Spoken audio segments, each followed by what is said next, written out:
hello, everyone. Welcome, welcome. I'm Kyra Schaefer, and I have had the pleasure and the honor to get to publish the book, Startup to Stand Out, which is probably where you have found these interviews. Today, I get to interview somebody who I have loved from the beginning. She is amazing and wonderful, and I care about her deeply, and she has been a part of the AYW family for a long time. Beth Eiglarsh is an NLP life coach, advanced Reiki master, HMR trauma healer, spiritual teacher, and empathic intuitive. With her deep understanding of the soul's divine purpose, she empowers individuals to turn their challenges into catalysts for living their best lives. Beth offers a comprehensive, holistic approach that nurtures the mind, body, and spirit. She guides her clients through her transformative 4-step system for living to achieve balance, purpose, and sustainable joy. Beth is a best-selling author dedicated to sharing her wisdom to uplift others. She provides one-on-one sessions, workshops, and retreats to support others on their healing journeys. Beth, it's so good to see you, girlfriend. It's awesome to see you. Thank you for having me. Super excited about this book. Yeah, I think it's so phenomenal when women come together and share their wisdom in this very specific way that is bringing people closer to understanding, how they can succeed in their businesses and the definitions of those successes, right? 100%. I love that we all are supportive of each other and we're paving the way for newbies. Yeah, that's right. Wonderful. Wonderful. Yeah. Let me ask you this. What was it that sparked your interest in being in this book? You. No, you've got an incredible storytelling platform. You always have. And I just want to say yes to everything that you do.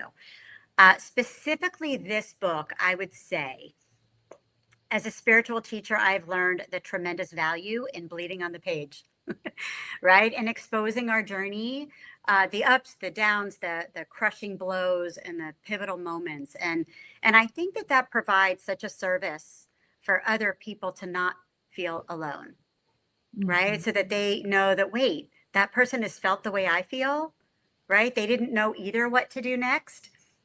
Because I think what ends up happening when we reach some level of success, right? And let's just say, because we're all on social media, we post about it or we put a fun picture, a positive picture up. I think that the message, the erroneous message, is that life is perfect and my life is unscathed and I haven't really been through anything. And to me, that couldn't be farther from the truth. So Right. Really. So I have learned to just put it all out there. To help other people so that they don't feel alone, and again, to create a pathway for them. Right. I think that's very key. And it's one of the important things I think that we do as women, specifically as women, is getting the word out about things we've learned, about challenges that we've had, and about things that have helped us to grow and develop so that we kind of, cut the learning curve for those that are up and comers or those who are just saying, you know what? I want something different, no matter how old they are and in what field of work they're in. Yeah, I think that just sharing all of the facets of our journey and our hardships just create hope for everybody else. And if they're questioning whether or not they can succeed, this just opens up that door for them. So it's extremely valuable. Yeah. So let me ask you this. Can you share a pivotal moment in your journey that shaped your success? Something that happened. One thing? As many as you want, baby. The Really? floor is yours. Really? Okay, well, then I'll delve right in. So I'm going to say that the biggest pivotal moment in my life was in 2009.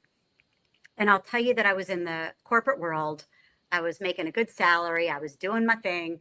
And I realized that I'm an entrepreneur. I'm a creative and I want to do something on my own. So I left corporate behind and I started my own design company. And that quickly grew. And it really grew. And I became a full-blown workaholic. So by the outside world, I looked like a tremendous success. My designs were all over several countries and in the Oscar baskets, the Grammy baskets, Selfridges in London and in the Paris airport. And then that was a definition of success for me. I thought, wow, like I had made it.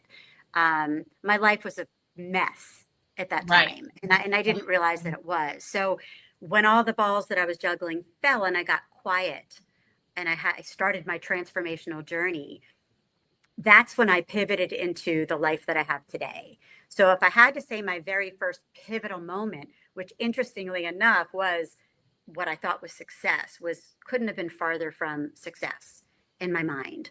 And so then I started to help women.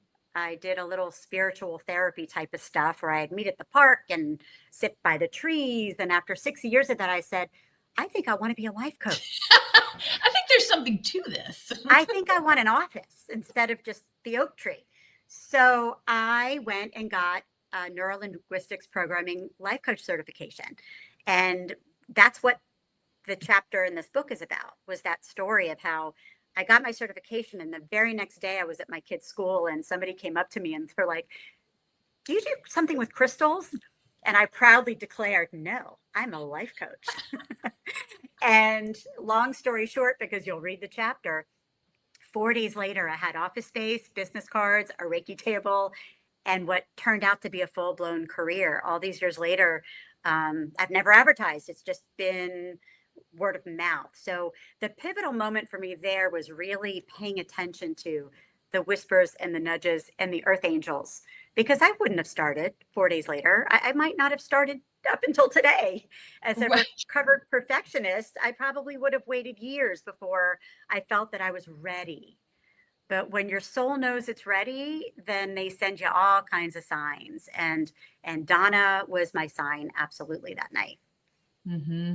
Yeah, it's so interesting. I know for our practicum, I needed to do because I also am an NLP practitioner, and one of our practicums, I had to do like 30 sessions or something like that. And I remember like I was like, I don't know 30 people. Like I'm never going to get this thing.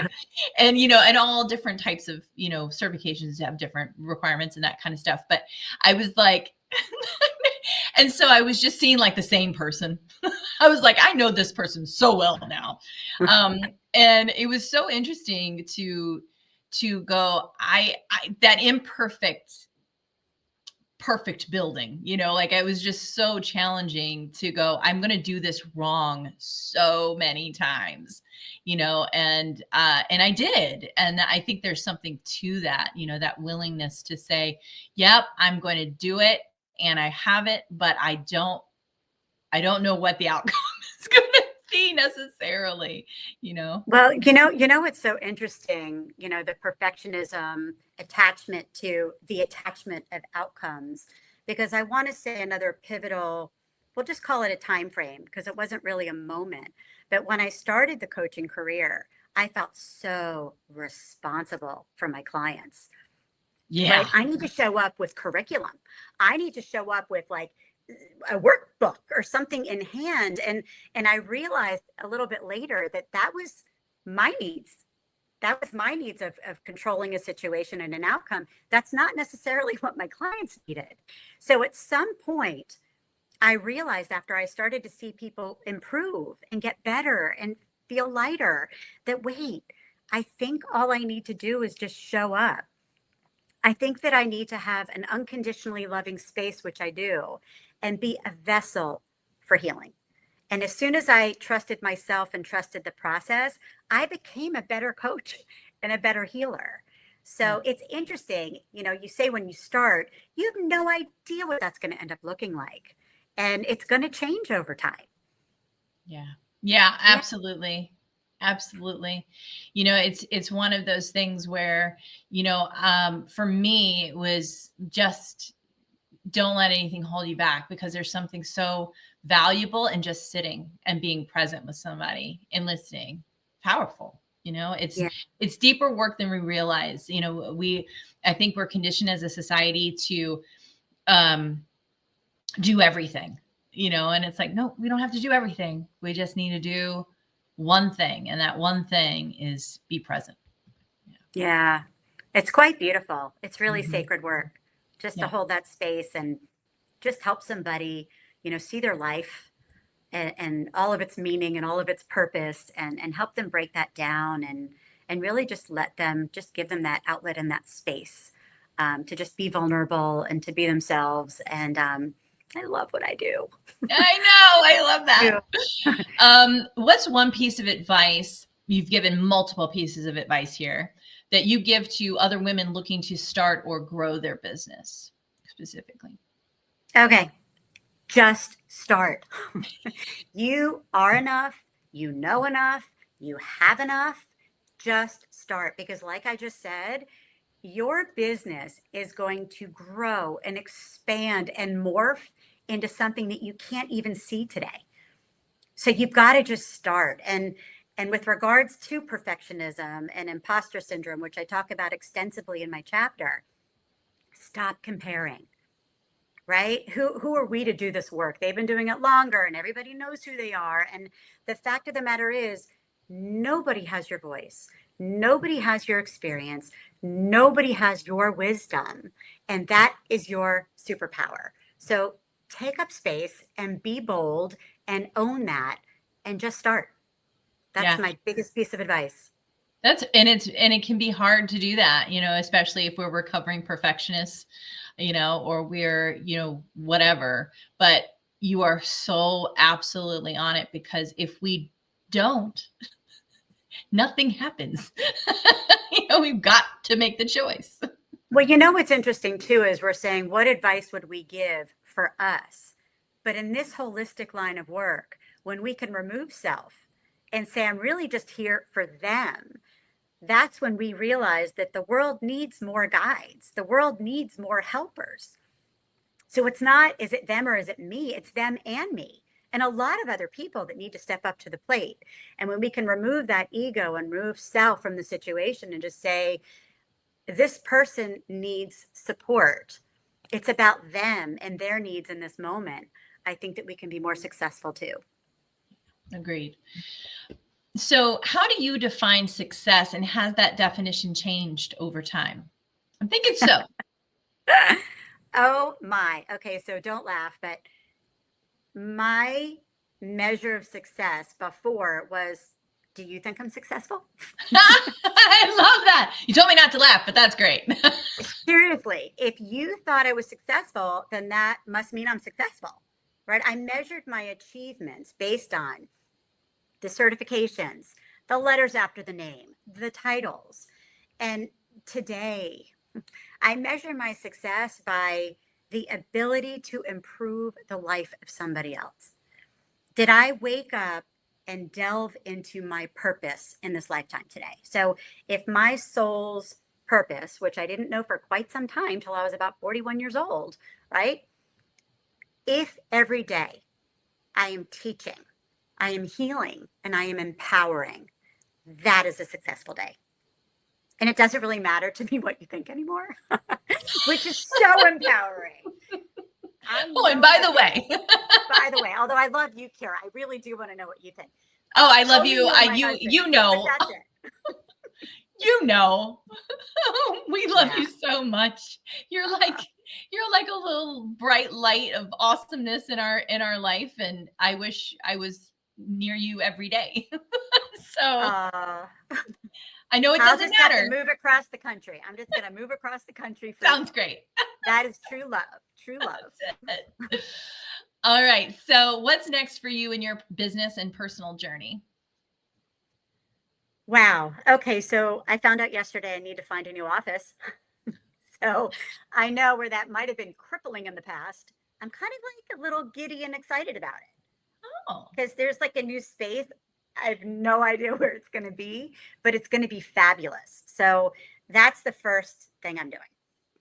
I'm always getting a lot of creativity just pouring through, and it happens when I can't write it down, like on a spin bike or in the shower. But I always have these creative ideas, and I'm really going to tune into what direction they're pulling me in this year. I know that as much as I love one-on-one coaching, all of a sudden I'll leave a workshop that I've given. And I'm like, okay, I just helped 20 people or 200 people in the same amount of time I was able to help that one. So I think that my goal is, where can I be of maximum service to other people? And I love retreats.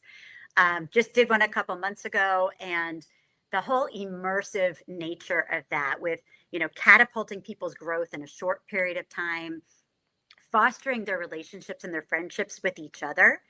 It was 2 weeks after my retreat, and I got a text message from three of my clients that didn't know each other, that all three went to my retreat, and they were all at a sound healing on the beach together. And I'm like, Oh, it was like my kids all got together, and it truly warmed my heart. So more retreats for sure.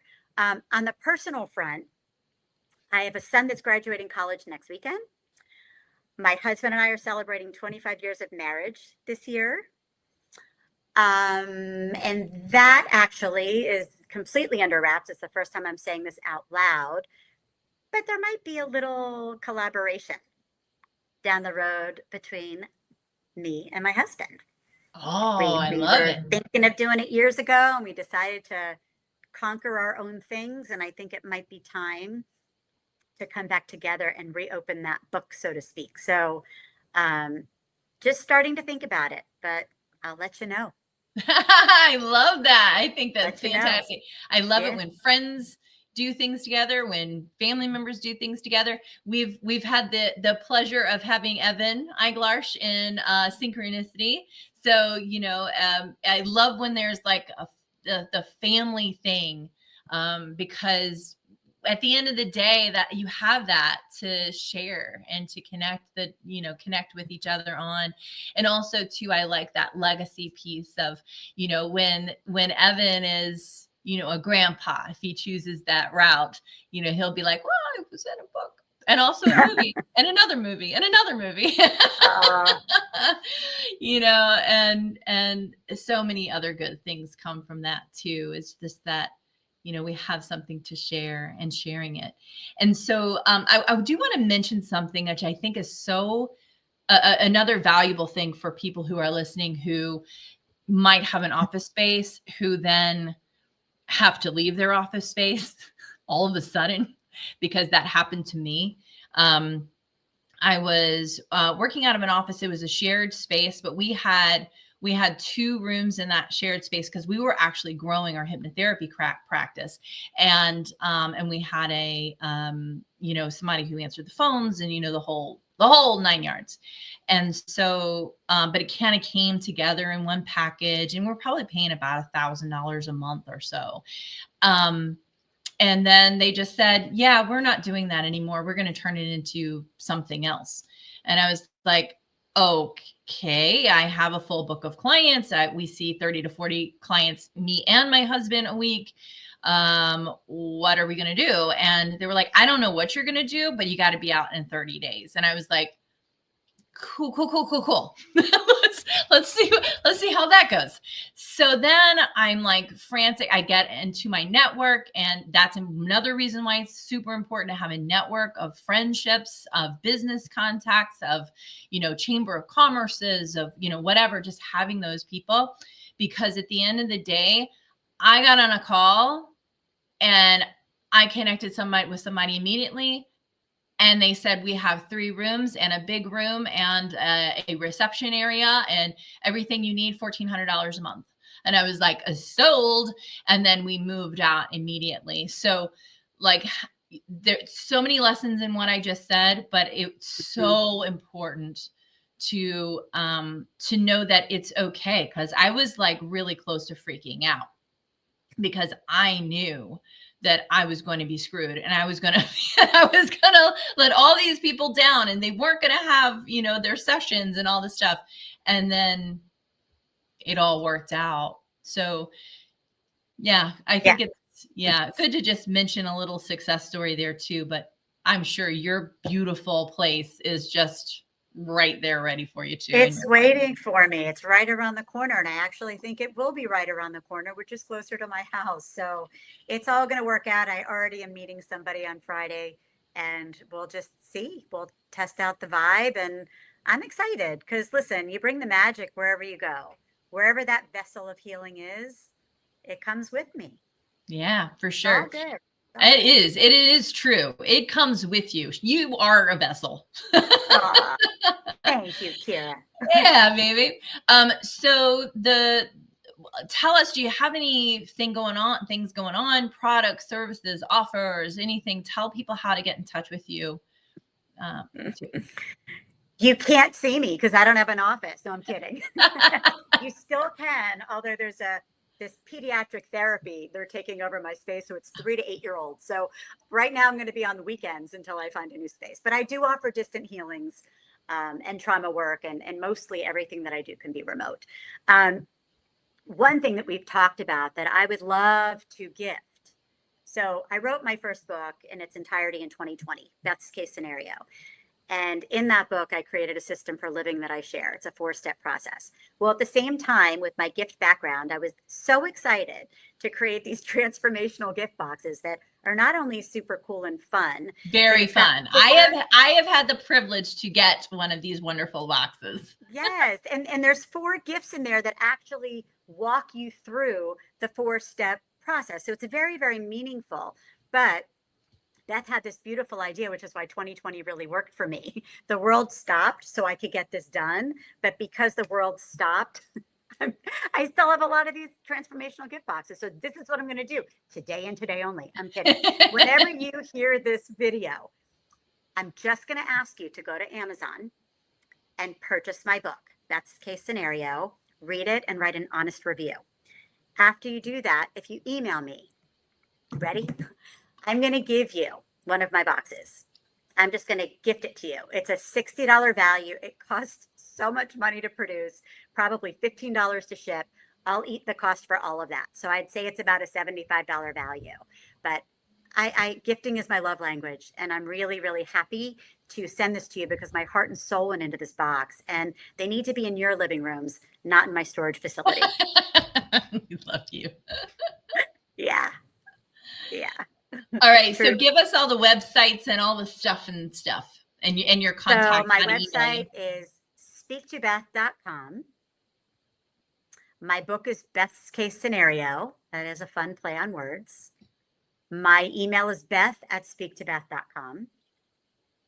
I have a Speak to Beth Facebook page. Not so cool on Instagram. My kids are. I don't do a lot of activity on there, but I'm very accessible. So reach out if you have any questions. If you want to know what's going on, I'm happy to connect with you. Awesome. Beth, it was a pleasure and an honor to be with you today. You're one of my favorite people. Likewise, my soul sister. I enjoyed every minute and I could talk to you all day long.